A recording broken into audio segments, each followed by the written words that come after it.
Some of the most common questions that I get from my students include, how can I make my essay sound more formal? Or what else can I add in my paragraphs to make them longer? Or many students tell me they're simply just not sure what to write. One of the most important skills in academic writing and in business writing is the ability to show cause and effect. When we indicate cause and effect in our writing, we're essentially explaining the reasons for why things are happening. Also, a lot of academic work entails revealing the underlying causes of things or testing the effects or results of a certain theory or method of a way of doing something. Hey guys, it's Zane here. In this video, I'm going to be going over how to use cause and effect in your writing and make your essays really stand out and sound more formal, logical, and professional. So regarding cause and effect, the first issue that I want to touch on is starting your sentences with the word because. Now to be clear, it's technically not incorrect to start your sentences with the word because. However, there was historically a conception that starting a sentence with the word because was incorrect. Starting sentences with because has become more widely accepted in English grammar. However, for formal academic English writing, I advise most of my students avoid this kind of sentence pattern. This is because sentences that start with the word because tend to sound more like something you'd use in spoken English as opposed to formal written English. And these sentences tend to sound a bit more informal.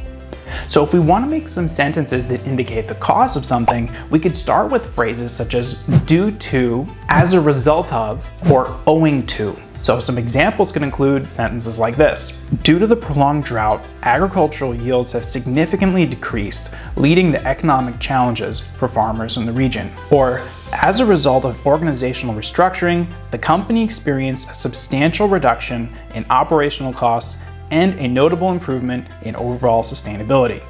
And lastly, owing to unforeseen challenges in our supply chain, the project timeline has been postponed, causing delays in the delivery of key milestones. So notice how all these sentences are complex sentences with at least two clauses to show cause and effect. Now, on the other hand, if we wanted to make sentences emphasizing effects, we could use sentences that start with phrases such as resulted in, brought on by, and incited by. We also often use passive tense in these cases as opposed to active voice.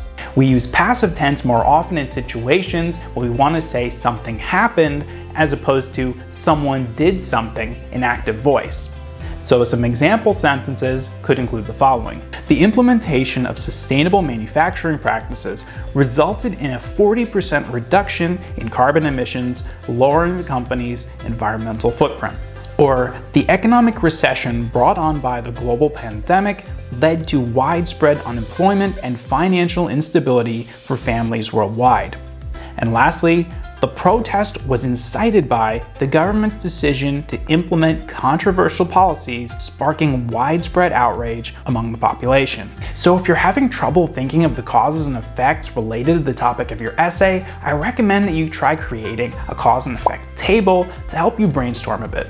So this entails making a small table listing out the causes and effects that you can think of related to the topic. Now, oftentimes the effects are the things that we can see first because the effects are the results that we might be seeing or observing now. And it's our job to think back and what were the causes of these. If we already know that something is a problem, then we might want to think, okay, so what are the related effects of that? So for some example causes, I've listed out an increase in oil prices. So I could reasonably think that an effect of that would be an increase in demand for renewable energy. Now, if you've watched my previous videos, you probably know that the US has different state laws, and sometimes a state will create a new law, like maybe implement a new tax on something.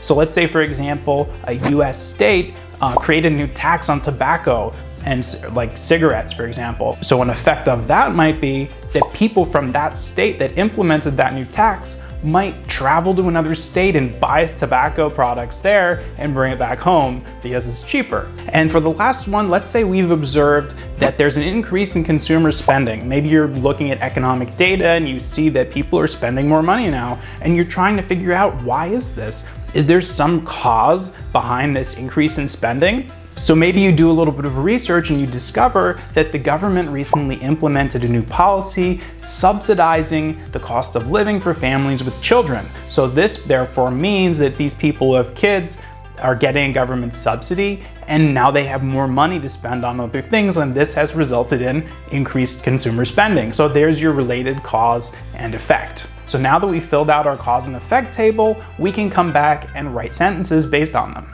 For the first one, we could say, the recent increase in oil prices has fueled consumers' demand for renewable energy. For the second one, we could say, as a result of XXX state imposing a new tobacco tax, tens of thousands of residents have traveled over state lines to purchase tobacco in other states.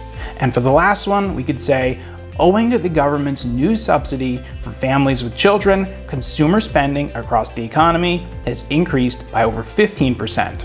Now, if we wanted to rephrase the last sentence to have a different emphasis, we could say something like this. The reported 15% increase in general consumer spending was likely brought on by the government's new child care subsidy. Regardless of your background or what you're majoring in, showing cause and effect in your writing is such a fundamental skill to being informative, justifying your arguments, and demonstrating critical thinking. Now, I can't go over all the grammar patterns that demonstrate cause and effect within this short video. However, the examples that I went over earlier should give you a great start.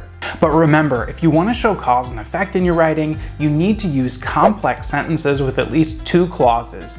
And in most cases, you want to use passive tense to show that something has happened, as opposed to saying someone did something in active voice. Or if you're having trouble thinking of related causes and effects for your essay topic, try brainstorming using a cause and effect table. For this video, I used a table with different boxes. There are other variants of this that you can use, such as a mind map or thought bubbles. I recommend using whichever method feels the most comfortable for you, but nevertheless, brainstorming your causes and effects can be a big help. And lastly, whether you're looking to study abroad or you're aiming to just improve your English writing skills in general, I regularly offer intensive English writing courses to help you succeed in your academic and future careers. I've left links in the description with more info, and please feel free to contact me if you're interested. I hope this video was useful, and I look forward to seeing you guys in the next video.